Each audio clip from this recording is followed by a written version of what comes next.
یہ خبر میری روح کو جھنجھوڑ گئی۔ میں نے اسی وقت ایان کو میسج کیا مگر اس نے دیر تک جواب نہ دیا۔ میری بے چینی بڑھتی گئی۔ جب رات ہو گئی تو اس نے مختصر جواب دیا، ہاں گھر والے ایک جگہ رشتہ دیکھ رہے ہیں، ابھی کچھ فائنل نہیں ہوا۔ میں نے پوچھ لیا کیا تمہیں کوئی اعتراض نہیں؟ اس نے کہا دیکھتے ہیں، میں کچھ نہیں کہہ سکتا۔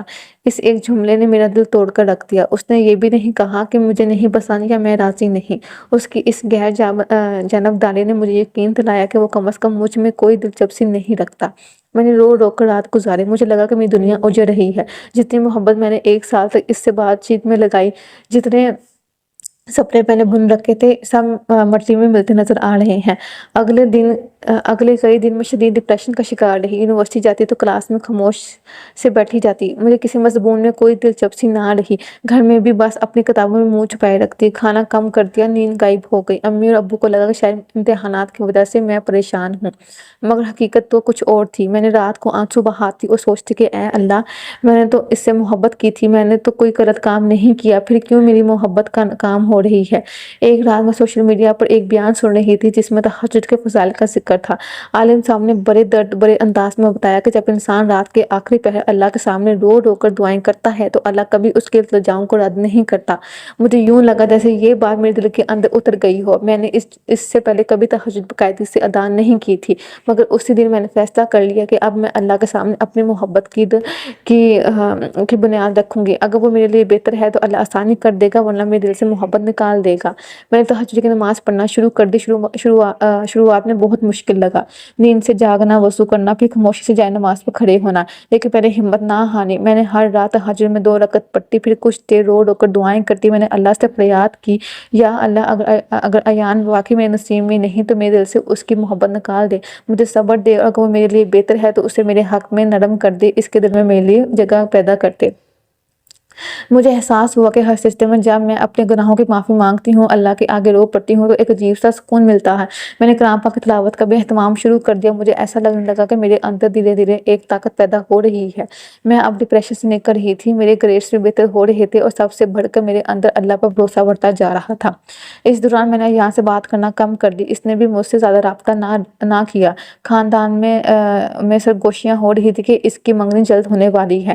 میں ہر رات تہجد میں اپنی بے بسی رکھتی اور کہتی کہ اے اللہ، مجھے تو صرف تیرا آسرا ہے، اگر یہ رشتہ میرے حق میں نہیں تو مجھے دل کی تکلیف سے نکال دے۔ لیکن دل کے کسی کونے میں امید بھی تھی کہ شاید کوئی معجزہ ہو جائے۔ ایک شام میری کزن نے مجھے فون پر بتایا کہ ایان کی منگنی کی رسم 2 ہفتے بعد طے ہو گئی ہے۔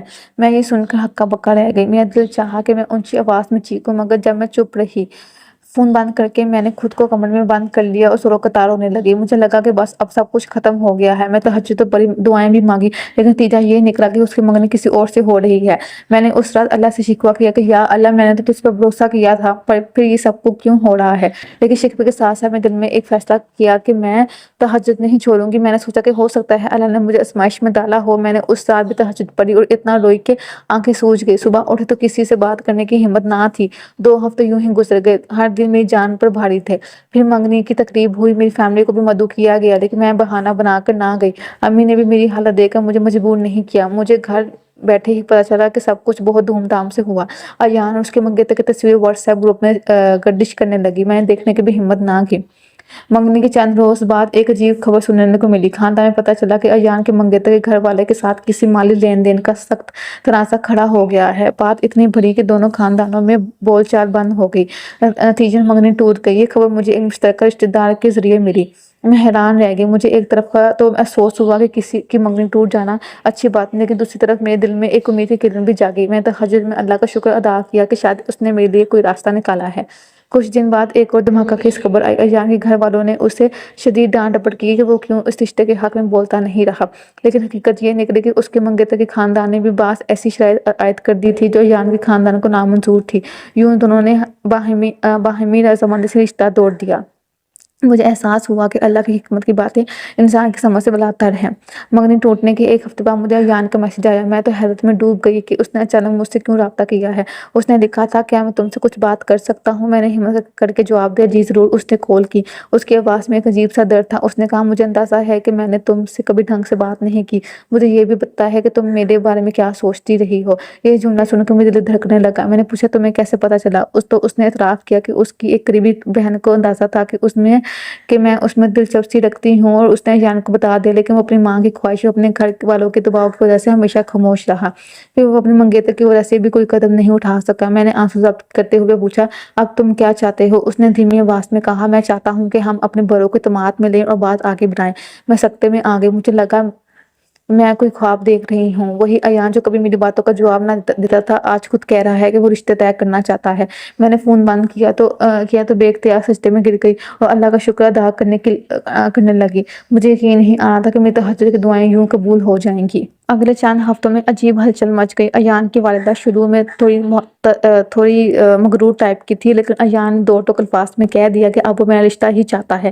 میرے والدین بھی حیران تھے، کیونکہ انہیں معلوم نہیں تھا کہ میرے دل میں کیا چلتا رہا ہے۔ میں نے ہمت کر کے اپنی امی کو سب سچ بتا دیا۔ انہوں نے مجھے گلے لگایا اور کہا، تم نے ہمیں پہلے کیوں نہیں بتایا؟ میں نے شرمندہ ہو کر کہا، مجھے ڈر تھا کہ کہیں انکار نہ ہو جائے۔ امی نے مجھے سمجھایا کہ ہم کبھی بھی تمہیں اندھیرے میں نہ رکھتے۔ خیر، اب اللہ نے چاہا ہے تو سب آسان ہو گیا ہے۔ ایان کے گھر سے پیغام آیا، رشتے طے ہوئے اور نکاح کی تاریخ رکھی گئی۔ خاندان میں سب حیران تھے کہ ابھی تو اس کی منگنی ٹوٹی تھی اور اتنی جلدی نئی بات طے ہو گئی، لیکن سب اللہ کی حکمت تھی۔ جب اللہ کوئی فیصلہ کرتا ہے تو دیر نہیں لگتی۔ نکاح سے چند روز پہلے تک میں تہجد میں مسلسل اللہ کا شکر ادا کرتی رہی۔ میں نے کبھی سوچا بھی نہیں تھا کہ میری یک طرفہ محبت اس انجام تک پہنچے گی۔ ماشاءاللہ، اگر آپ کو یہ کہانی اچھی لگی ہو تو ویڈیو کو لائک ضرور کریے گا، کمنٹ بھی ضرور کریے گا۔ مزید اس طرح کی استغفار کے، تہجد کے، درود ابراہیم کی، سورہ رحمان کی، سورہ بقرہ کی اور سورہ یوسف کے معجزات جاننے کے لیے اس چینل کو سبسکرائب کر لیں۔ جزاک اللہ خیر۔